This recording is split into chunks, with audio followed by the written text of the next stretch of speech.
ये द्वापर युग की बात है।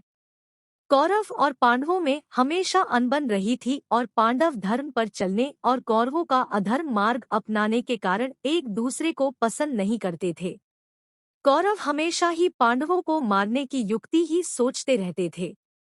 एक बार जब पांचों पांडव और कुंती वारणावर्त नगर में महादेव का मेला देखने गए, तब दुर्योधन ने उन्हें मारने की योजना बनाई।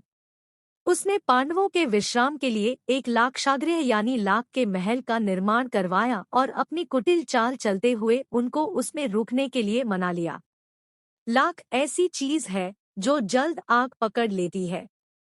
रात को जब सभी विश्राम कर रहे थे, तभी महल में आग लगा दी गई। विदुर को इस षड्यंत्र का पता चल गया था, इसलिए उन्होंने गुप्त संकेत द्वारा पांडवों को सूचित कर दिया। पांडव सतर्क हो गए और उन्होंने महल के अंदर सुरंग बना ली।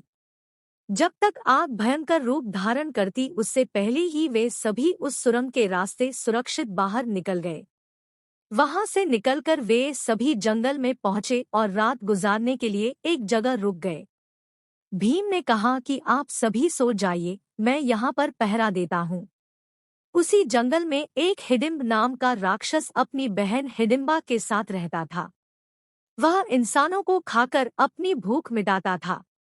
उस रात राक्षस ने अपनी बहन हिडिंबा को कहा कि उसे भूख लग रही है, वह किसी इंसान को पकड़ कर लाए ताकि भूख मिटा सकूं।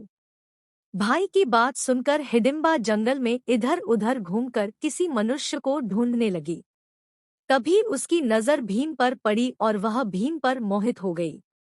उसने मन में सोचा कि मैं विवाह करूंगी तो इस पुरुष से ही करूंगी, अन्यथा अपने प्राण त्याग दूंगी। यह विचार कर हिडिंबा सुंदर स्त्री का रूप बदलकर भीम के पास गई और विवाह का प्रस्ताव रखा। जब इस बात का पता उसके राक्षस भाई को चला तो वह अपनी बहन को मारने के लिए दौड़ा।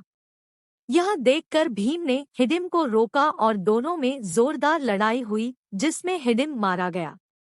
शोर सुनकर कुंती और चारों भाई भी नींद से जाग गए। हिडिंबा ने फिर से भीम को विवाह करने का प्रस्ताव दिया, जिसे भीम ने ठुकरा दिया, लेकिन माता कुंती के समझाने पर विवाह के लिए हाँ कर दी।